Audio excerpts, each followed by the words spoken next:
Hi hello friends, இன்றைக்கி இந்த வீடியோவில் நம்ம என்ன பார்க்க போகிறோம் அப்படின்னு சொல்லிட்டு பார்த்தீங்கன்னா, ஒரு முக்கியமான விஷயத்தை தான் இந்த வீடியோவில் பார்க்க போகிறோம். பிக் பாஸ் சீசன் 5ல் கண்டஸ்டாக இருந்த அமீர் அண்ட் பாவனி பற்றி எல்லாருக்குமே நல்லா தெரியும். ஏன்னா அவங்க 2 பேரும் பிக் பாஸ் முடிஞ்சதுக்கு அப்புறமேலே லவ் பண்ணி மேரேஜ் பண்ணிக்கிட்டாங்க. நிறைய எதிர்ப்புகள், நிறைய விமர்சனங்களை தாண்டி பாவனி வந்து அமீரை மேரேஜ் பண்ணியிருக்காங்க. ஏன்னா பாவனிக்கிட்ட ஒரு விஷயம் இருக்கும், அவங்க வந்து ரொம்ப ஒரு இன்செக்யூர்டாக ஃபீல் பண்ணுவாங்க.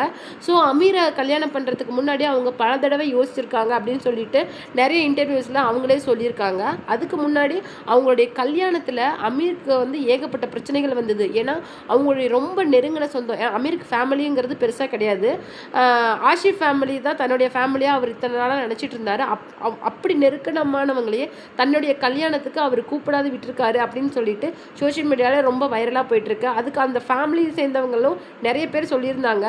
அது ஒரு முக்கியமான பதிவை வந்து அவங்களே ரொம்ப கோவமாக போட்டிருந்தாங்க. அதை பற்றி தான் இந்த வீடியோவில் நம்ம டீட்டெயிலாக பார்க்க போகிறோம். வீடியோக்குள்ளே பொறுத்த மாதிரி நீங்கள் நம்ம சேனலுக்கு புதிய அந்த மறக்காமல் நம்ம சிபி ட்ரெண்டிங்கை சப்ஸ்கிரைப் பண்ணி ஃபாலோ பண்ணிக்கோங்க. வாங்க வீடியோக்குள்ளே போகலாம்.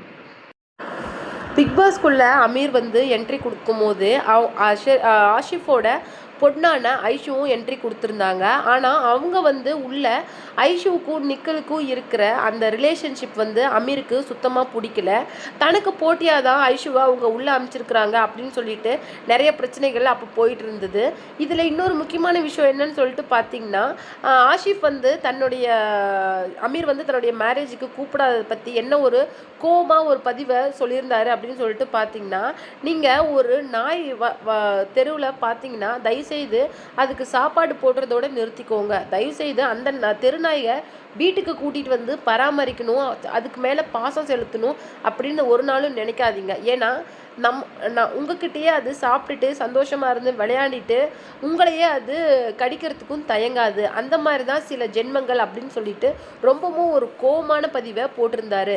அது வந்து சோஷியல் மீடியாவில் ரொம்ப வைரலாக போச்சு. அதுக்கு வந்து ரிப்ளை கொடுக்குற மாதிரி அமீர் என்ன சொல்லியிருந்தாரு அப்படின்னு சொல்லிட்டு பார்த்தீங்கன்னா, எனக்கு வந்து ஃபேமிலி அப்படின்னு சொல்லிட்டு யாருமே கிடையாது. ஆஷிஃபோட ஃபேமிலி தான் நான் என்னுடைய ஃபேமிலியாக நான் இது வரைக்கும் நினச்சிட்டு இருந்தேன். அவங்களுடைய 2 பொண்ணுங்களை தான் என்னுடைய தங்கச்சியாகவும் நான் நினச்சிட்டு இருந்தேன்.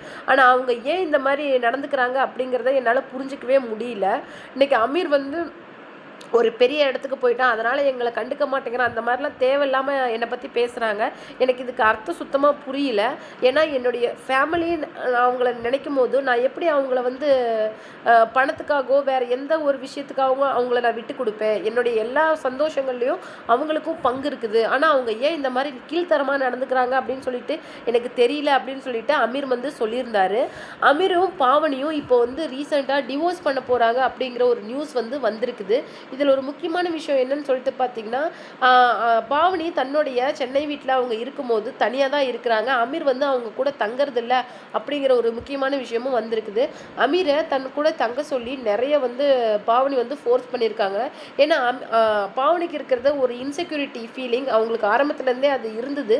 ஏன்னா அதனால் அமீரை வந்து தங்க கூட தங்க சொல்லி நிறைய அவங்கக்கிட்ட ஃபோர்ஸ் பண்ணியிருக்காங்க, கெஞ்சி கூட பார்த்துருக்குறாங்க.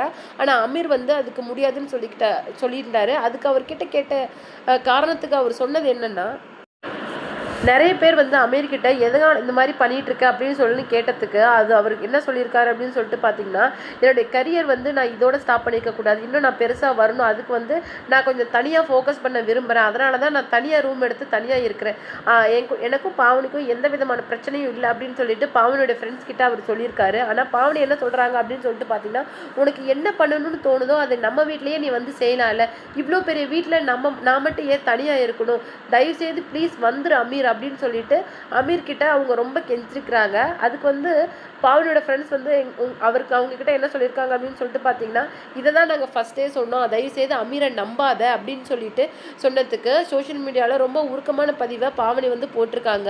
என் வாழ்க்கையில் நான் செய்யக்கூடாத தப்பாக நான் செஞ்சுட்டேன், என் ஃப்ரெண்ட்ஸாக இருக்கட்டும் என் ஃபேமிலியாக இருக்கட்டும் எல்லாரும் என்னை எவ்வளவோ கன்வின்ஸ் பண்ண ட்ரை பண்ணாங்க. ஆனால் அமீர் மேலே இருந்த ஒரு முழு நம்பிக்கையில் தான் நான் வந்து அவனை இன்னைக்கு லவ் பண்ணி கல்யாணம் பண்ணிக்கிட்டேன். நாங்கள் லவ் பண்ணதுல இருந்து கல்யாணம் பண்ணுற வரைக்கும் நாங்கள் நிறைய லிவிங் ரிலேஷன்ஷிப்பில் இருந்திருக்கிறோம். அது மட்டும் இல்லை, எல்லாரும் என்கிட்ட சொன்ன விஷயம், தயவுசெய்து அமீரை நம்பாத அப்படின்னு சொல்லிட்டு இதை நான் ஒரு இன்டர்வியூலே ரொம்ப ஃப்ராங்காக சொல்லியிருப்பேன். நான் வந்து என்கிட்ட வந்து எல்லாரும் சொன்ன விஷயம் வந்து உன்னை நம்பாத அப்படின்னு சொல்லிட்டு தான். ஆனால் உன் மேலேயும் என்னுடைய காதல் மேலேயும் எனக்கு இருந்த அந்த அதிகப்படியான நம்பிக்கை தான் இன்னைக்கு வந்து நான் உன்னை ஹஸ்பண்டாக தேர்ந்தெடுத்ததுக்கு காரணம் அப்படின்னு சொல்லியிருந்தாங்க. ஆனால் இன்னைக்கு லைஃப்பில் அவன் சாதிக்கணும் அப்படின்னு சொல்லிட்டு அவன் தனியாக போய் இருக்கிறத நான் தப்புன்னு சொல்லலை. ஆனால் அதை வந்து ஒன்றா இருந்தே செய்யலாமே. இருக்கிற ஒரு பெரிய வீட்டில் நான் ஏன் தனியாக இருக்கணும், அவன் ஏன் தனியாக இருக்கணும் அப்படின்னு சொல்லிட்டு ரொம்பவும் எமோஷ்னலான ஒரு பதிவை போட்டிருக்காங்க. அது மட்டும் இல்லை, பாவனிக்கு வந்து ஆல்ரெடி மேரேஜ் ஆகிடுச்சு அப்படிங்கிறது ஒரு குறிப்பிட்டதான விஷயம். அதிலிருந்து அவங்களுக்கு வந்து ஒரு இன்செக்யூரிட்டி ஃபீலிங், ரொம்பவும் ஒரு ஸ்கேரியான டைப்பான ஆள் அவங்க. ஸோ வந்து அமீரும் பாவனியும் தன்னுடைய லைஃப்பில் முன்னேறத்துக்காக தனித்தனியாக இருக்கிறாங்க அப்படிங்கிற விஷயங்கள் இருந்தாலும் அவங்களுக்குள்ளே இருக்கிற ஏதோ ஒரு பிரச்சனைனால தான் இன்னமும் அமீர் வந்து பாவனியை விட்டுட்டு தனியாக இருக்காரு அப்படின்னு சொல்லிட்டு சோஷியல் மீடியாவில் ரொம்ப வைரலான விஷயங்கள் போயிட்டுருக்கு. ஏன்னா நிறைய பப்ளிக் பிளேஸில் அவங்க வந்து கொஞ்சம் கோவமாக 2 பேரும் கான்வர்சேஷன் பண்ணிக்கிட்ட வீடியோஸ் வந்து இப்போ சோஷியல் மீடியாவில் நிறைய ரிலீஸ் ஆகிருக்குது. ஸோ வந்து அமீருக்கும் பாவனிக்கும் ஏதோ பிரச்சனை, அதனால தான் அவங்க 2 பேரும் தனித்தனியாக இருக்காங்க. தனித்தனியாக கரியரில் சாதிக்கிறதுக்கு என்ன இருக்குது? இன்றைக்கி உசைனும் மணிமேகலையும் சேர்ந்து இன்றைக்கி லைஃப்பில் சாதிக்கலையா? அதை விட ரொம்ப முக்கியமான விஷயம், நம்ம ஸ்டார்ட் மியூசிக் பிரியங்கா ஆங்கராக இருக்காங்கல்ல, அவங்க வந்து இன்றைக்கி செகண்ட் மேரேஜ் பண்ணிக்கிட்டாங்கல்ல, அவர் வந்து லண்டனில் இருக்கார், பிரியங்கா இங்கே இருக்காங்க. எப்போவா தான் ஹாலிடேஸில் அவங்க 2 பேரும் மீட் பண்ணிப்பாங்க. அவங்களுக்குள்ள அவ்வளோ ஹெல்த்தியான ஒரு ரிலேஷன்ஷிப், ஃப்ரெண்ட்ஷிப் ஃபஸ்ட்டு இருக்குது. ஸோ வந்து இந்த மாதிரி கூட இருக்கலாமே அப்படின்னு சொல்லிட்டு ஒரு பக்கம் சோஷியல் மீடியாவில் பேசிகிட்டு இருந்தாலும் பாவனிக்கும் அமீருக்கும் ஒரு ஸ்ட்ராங்கான சண்டை போயிட்டுருக்குது அப்படிங்கிறது மட்டும் எல்லாருக்குமே நல்லா தெரியுது. ஏன்னா இப்போ ரீசெண்டாக நடந்த எல்லா ஷோஸ்லேயுமே பாவனிக்கிட்ட கொஞ்சம் அதிகமாக முகத்தை காட்டுற மாதிரி அமீர் வந்து நடந்திருக்காரு. அதுதான் இப்போ வந்து அவங்களுக்கு டிவோர்ஸ் ஆக போகுதா, அவங்க ஏன் தனியாக இருக்கிறாங்க அப்படிங்கிற நிறைய கேள்விகளை இன்றைக்கி எழுப்பியிருக்குது. அதுக்கு ஒரு வழியாக பாவனி சொன்ன பதில் அப்படி என்னன்னு சொல்லிட்டு பார்த்தீங்கன்னா, அவன் கெரியரில் டெவலப் ஆகி சந்தோஷமாக இருக்கட்டும், நான் அதை பற்றி தப்பு சொல்லலை. நிறைய தடவை நான் அமீரை வீட்டுக்கு கூப்பிட்ருக்கேன், நான் நேராகவே அவனை போய் கூப்பிட்ருக்கேன், தயவுசெய்து வீட்டுக்கு திரும்பி வந்துரு அமீர், நீ இல்லாமல் என்னால் இருக்க முடியாது, நான் உன்னை ரொம்ப லவ் பண்ணுறேன் ப்ளீஸ் அமீர்னு சொல்லிட்டு நான் அமீரை அவ்வளோ ரெக்வஸ்ட் பண்ணி கூப்பிட்ருக்கேன். ஆனால் அவனுடைய கெரியருக்காக அவன் ரொம்ப ஸ்ட்ராங்காக இருக்கிறான். நான் கூப்பிட்டு நான் வந்து விட்டுட்டேன். அவன் லைஃப்பில் சாதிச்சுட்டு என்கிட்ட திரும்பி வந்துடுவாங்கிற நம்பிக்கையில் நான் இருக்கிறேன்.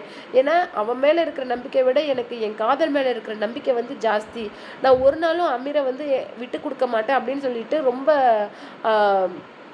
கண்ணீரோட பாவனி பேசியிருக்கிற வீடியோ வந்து எல்லாருக்குமே ரொம்ப பார்க்க கஷ்டமாக இருக்குது. ஏன்னா பாவனி வந்து ரொம்ப அந்த ஃபஸ்ட் மேரேஜ்லேருந்து வெளியில் வந்து இன்றைக்கி ரொம்ப ஒரு பெரிய குழப்பத்துக்கு அப்புறம் தான் அமீரை வந்து பிக் பாஸ்லேருந்து கல்யாணம் பண்ணிக்கிட்டாங்க. பிக் பாஸில் லவ் பண்ணிவிட்டு வெளியில் கல்யாணம் ஆன ஃபஸ்ட்டு கப்புள் வந்து நம்ம அமீரும் பாவனி தான். இப்போ வந்து ட்ரெண்டிங்காக இருக்கிற கப்புள்ஸ் வேணால் நம்ம கம்ருதீனும் விஜய் பார்வதியாக இருக்கலாம். ஆனால் ஃபஸ்ட் ஆஃப் ஆல் தன்னுடைய கல்யாணத்தை வந்து சக்ஸஸ்ஃபுல்லாக நடத்தி முடித்தது அமீர் அண்ட் பாவனி அப்படிங்கிறது உண்மை. இப்போ வந்து விஜய் பார்வதியும் நம்ம கம்ருதீனும் அவங்களோட மேரேஜ் அனௌன்ஸ்மெண்ட்டை கொடுத்துருக்குறாங்க. 1 இயர்க்குள்ளே நாங்கள் அவங்களோட மேரேஜ் அனௌன்ஸ்மெண்ட்டை கொடுத்துருவோம் அப்படின்னு